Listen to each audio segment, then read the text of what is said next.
Jadi ada dua data yang berbeda antara Polisian dan Aremania. Yang mana yang benar? Gua akan coba bahas di sini.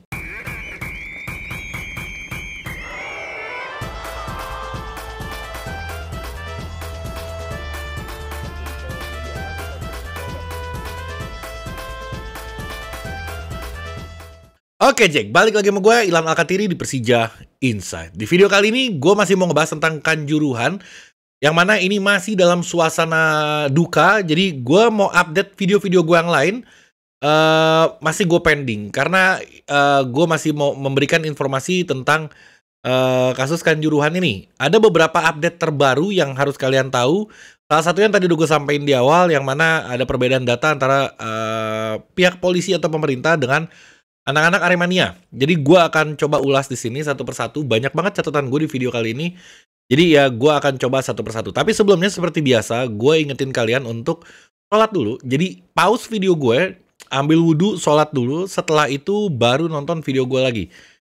Jangan sampai kalian menghambat sholat hanya untuk nonton gue. Gue nggak mau kebagian dosanya. Jadi diusahakan sholat dulu, habis sholat nonton, kan lebih santai. Kapanpun waktunya ya, bisa jadi kalian maghrib, bisa jadi Isya, subuh, atau lain-lain. Jadi, utamakanlah sholat dulu. Oke, gue mau ngebahas yang paling utama. Tadi ada perbedaan data antara pemerintah atau polisi dengan Aremania. Jadi, pemerintah merilis ada 125 korban meninggal. Dan baru update lagi ada 133. Tapi Aremania klaim lebih dari itu. Bahkan dia bilang di salah satu media bisa lebih dari 200. Jadi yang jumlah yang meninggal yang selama ini kita dengar di TV ini ternyata berbeda dengan yang terjadi sebenarnya di sana. Menurut klaim dari anak-anak Aremania. Maka dari itu anak-anak Aremania ini membentuk tim independen. Jadi dia bikin semacam kayak tim satgas atau investigasi untuk mencari fakta, disebutnya sama dia, itu untuk cari korban yang sebenarnya ada berapa, dan dia akan data semuanya untuk memastikan berapa jumlah yang korban. Jadi gue gak tahu ya, apa nggak percaya sama pemerintah atau meragukan, atau memang dia ngalamin sendiri jadi dia yang tahu ada berapa banyak gitu. Bahkan pasti informasi banyak dari teman-temannya, tetangganya, atau lain-lain. Jadi kita harus mensupport apapun langkahnya selama itu mencari kebenaran. Jadi jangan ada yang coba menghalangi, karena ini tujuannya bagus, pasti tujuannya baik. Oke, terus ada juga saran dari salah satu politisi, Fahri Hamzah, di salah satu media gue baca. Dia bilang polisi harusnya diusahakan jangan masuk ke dalam stadion, dibilang. Polisi ini harusnya di luar stadion, karena ini udah ranah personal, pribadi, dan udah ada aturan mainnya, yang mana banyak yang kemarin maksudnya yang gas air mata itu dilarang tapi tetap dilakukan. Jadi saran dari dia apa? Saran dari dia masuk akal juga. Dibentuk security sendiri untuk supporternya sendiri. Jadi buat gue masuk akal, karena itu efektif dilakukan sama anak-anak Jackmania untuk di wilayah tribun ya. Jadi ada security, bahkan gue ngeliat kerennya sampai bis keluar stadion aja kalau Persija main itu dikawal sampai ke hotel. Dan itu sekeliling bisnya dijaga-jagain sama anak-anak Orlap ya. Gue kalau salah dibenerin, tapi yang sepengetahuan gue itu dijagain dan itu aman, nggak pernah ada kejadian apa-apa selama ini. Jadi apa masukan dari setiap orang ini kita pikirkan, dan ada yang masuk akal, ada yang nggak juga. Tapi kalau bagi gue ini agak masuk akal, walaupun tetap kita butuh tenaga profesional. Kalaupun dari supporter itu sendiri ya tetap harus terlatih dulu. Harus tahu tata caranya, harus gini. Karena kalau gue ya ngomong konyol ini, kalau buat gue nih, dia lebih supporter ini lebih menghargai ke seniornya, pasti senior di supporternya itu sendiri ya. Jadi cenderung lebih nurut dibanding sama pihak kepolisian, karena kalau udah sama kepolisian kayaknya tuh udah akan clash aja gitu. Tapi kalau sama teman-temannya sendiri, kayaknya sih boleh dicoba, atau gini, mix aja. Ada sebagian dari pihak kepolisian, ada sebagian dari tim-tim supporter. Dicoba, nggak ada salahnya dicoba. Jadi jangan takut untuk mencoba. Kali aja bener, kali aja berhasil. Oke, yang berikutnya dari Javier Roca. Javier Roca ini dia pas lagi kejadian, dia cerita sedikit di media. Dia bilang gini, dia kan masuk ruang ganti dulu tuh, dia dengar suara gemuruh. Berisik banget dia bilang. Dan itu hal yang biasa, karena memang setiap habis pertandingan, babak 1 selesai atau apa, memang berisik di luar ruang ganti itu terdengar sampai ruang ganti. Jadi anggapan dia itu biasa. Terus di jalan ke konferensi pers, di konferensi pers mulain agak berisik lagi, rame lagi mungkin di belakangnya itu banyak orang berlarian. Selesai konferensi pers, dia mau balik ke ruang ganti, ternyata udah banyak orang yang lari-lari. Bayangin, itu kericuannya sampai masuk ke ruang privasi para pemain. Jadi harusnya nggak boleh masuk ke sana, tapi ini mungkin udah terpaksa karena pintu dikunci. Itu gua akan bahas tentang hal itu sendiri nanti. Jadi pada masuk ke sana semua anak-anak kecil, terutama banyaknya anak-anak kecil, mungkin gue yakin diselamatkan sama security, dimasukin. Yang penting anak kecil aman dulu. Mungkin itu yang dilihat. Dan dia merasakan perih matanya, dia bilang. Jadi mata saya pun perih waktu itu. Akhirnya banyak korban bergeletakan sampai tim medis dari timnya sendiri ikut ngebantu, bahkan beberapa pemainnya ikut ngebantu juga. Jadi sericu itu. Ini jarang diungkap di media manapun, tapi ini terjadi. Dan kalau nggak salah dia bilang saat itu ada yang meninggal 4 orang di tempat itu. Jadi cukup ricuh, cukup mencekam suasananya, serem banget. Sampai-sampai itu masuk bukan ke lorong VIP lagi, ini udah lorong para pemain yang sebenarnya steril nggak bisa masuk, tapi karena kondisi mungkin jadi mau nggak mau masuk ke sana. Agak ini ya. Ada sekitar 4 sampai 5 orang yang tadi gue bilang yang meninggalnya yang terjadi di sana. Oke, gue mau lanjutin lagi. Terus ada juga dari pernyataan dari kubu supporter yang mana Aremania, kan banyak yang gini ya. Jadi ada dua perdebatan di mana-mana. Gue ngeliat bahkan di media sosial gue pun ada 2 perdebatan. Salah satunya itu ada yang bilang ini salah polisi karena nembak duluan gas air mata. Ada yang bilang ini salahnya penonton karena masuk lapangan duluan mengakibatkan ditembak. Ada yang bilang tadinya nggak mau masuk lapangan tapi karena temannya dipukul. Gue ngeliat videonya juga sih sama salah satu aparat. Jadi dia pada mau ngebalas dan akhirnya masuk ke lapangan. Jadi semua pihak pasti membela dirinya masing-masing. Jadi kita harus clear, harus melihat secara objektif yang mana yang benar, yang mana yang salah. Gue nggak akan menilai, gue menyerahkan ke kalian. Silakan kalian nilai sendiri. Menurut kalian yang benar, yang salah, yang mana? Dan nggak perlu diungkapin aja, cukup disimpan buat pribadi kalian aja. Karena jangan bikin suasana tambah ricuh lagi. Kalau gue akan menyampaikan apa yang ada di media. Jadi bukan pendapat gue, tapi gue menyampaikan yang sudah ada banyak di halayak umum gitu. Nah, anak-anak Aremania ini bilang kalau dia turun ke lapangan itu bukan mau rusuh, tapi dia mau mensupport pemain-pemainnya. Kenapa bisa kalah? Kalau nggak salah gue, rekornya itu 20 sekian tahun nggak pernah kalah Arema di kandang. Tapi ini kalah, mungkin dari sana muncul emosi, apalagi dengan lawan rivalitas yang tinggi banget. Muncul dia turun ke lapangan, dan dia pengen nyemangatin pemain. Awalnya itu, tapi saking banyak yang turun, mungkin terlalu banyak orang turun, akhirnya pihak kepolisian mau ngusir pasti kan. Nah, disitulah awal clash-nya. Klaim yang pertama itu adalah gue turun karena mau support. Oke, yang kedua gue turun karena salah satu teman gue dipukul sama aparat. Yang ketiga, pas udah turun ke lapangan itu diusirnya secara paksa, bahkan nggak manusiawi yang sampai dipukulin. Itu gue paling nggak setuju banget tuh. Nggak boleh, namanya pengaman itu bukan tugasnya dia untuk mukulin. Dia ngamanin aja. Tugas lu tuh cuma ngamanin. Jangan sampai lu mukulin. Ini dipukulin, itu mah udah bukan rahasia umum lagi. Udah digebukin pakai tongkatnya dia, ditendang bahkan yang paling dahsyat itu. Gue nggak akan nampilin foto atau videonya, gue nggak mau. Karena itu akan membuat suasana semakin panas kembali gitu. Udah, gue pengen melupakan itu. Bahkan mungkin setelah video ini gue nggak akan ngebahas ini lagi. Ya kita harus move on dari kejadian ini.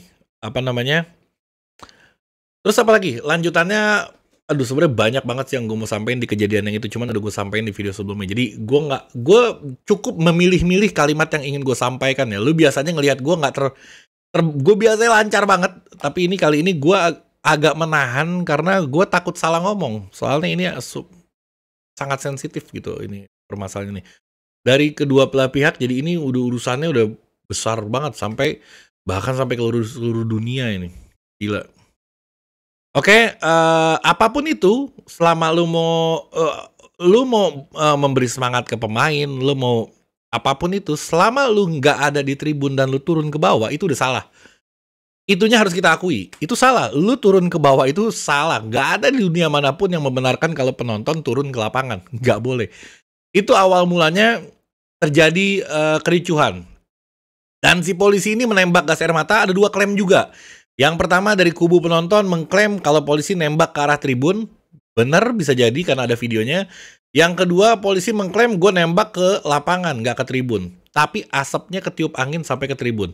Terus nggak beres-beres debat urusan kayak gini. Jadi harusnya ada salah satu pihak yang udah aja mengakui kalau dia salah, ya akuin aja. Contoh, supporter harus mengakui kalau dia salah, dia turun ke lapangan. Kalian jangan bela itu, kalian harus kecam itu karena lu turun ke lapangan, jadi banyak korban di tribun ini yang nggak salah, anak-anak kecil perempuan jadi korban gara-gara lu turun ke lapangan. Itu harus disalahin. Jangan sampai ada kalimat ngebela orang yang turun ke lapangan. Dan jangan juga dibela polisi yang nembak gas air mata. Jangan banyak alasan kalau itu udah sesuai SOP dan lain-lain. Salah juga. Jadi ya salah aja, akuin gitu. Harus seorang laki-laki harus mengakui apa yang diperbuat. Jadi kalau misalkan dia mengakui supporter salah, turun ke lapangan, akuin. Dan polisi juga salah nembakin gas air mata, akuin aja, jadi selesai. Ini karena ini debat nggak berhenti-berhenti. Media sosial gue yang harusnya gue nggak ngebahas itu jadi isinya komennya urusan itu semua. Gue pengen menyudahi akan hal ini. Dikhawatirkan apa? Terus ada yang bilang lagi itu penembakannya nggak di dalam, dia bilang. Penembakannya di luar lapangan. Lebih ribet lagi nanti. Di luar lapangan ada yang bilang kita ditembakin gas air mata. Tapi di lain sisi gue ngeliat video yang Aremania ini ngelemparin mobilnya pemain Persibaya. Kata polisi, ya gue tembak, lu ngerusuh. Kata Aremania, gue ditembak, jadi gue ngerusuh. Jadi gak beres-beres. Jadi, aduh, nanti gue akan bahas detail itu di permasalahan yang akan gue baca ini yang tentang pintu ditutup. Itu juga kacau. Jadi, ada Aremania, ada kepolisian, ada panitia pelaksana. Ini panitia pelaksana juga harus dibahas agak tuntas juga ini. Karena itu juga akibat itu juga. Jadi, semuanya berdampak ini sebenarnya. Oke, gue lanjut. Bentrok dimulai, tadi udah permasalahan. Nah ini gue masuk ke pintu yang ditutup. Jadi lucu juga. Pintu ditutup, kenapa? Lu masih bingung, kenapa pintu ditutup? Dia bilang, ada alasan dari Panpel gini, karena gue menghindari penyerangan dari supporter Arema ke pemain Persibaya. Jadi itu ditutup supaya steril dulu jalanan dan pemain-pemain Persibaya ini bisa pulang dengan selamat. Kekhawatiran itu sebenarnya nggak salah juga. Karena apa? Karena memang gue ngelihat sendiri kalau mobilnya Arema Persebaya itu dilemparin juga memang. Jadi memang ada pelemparan.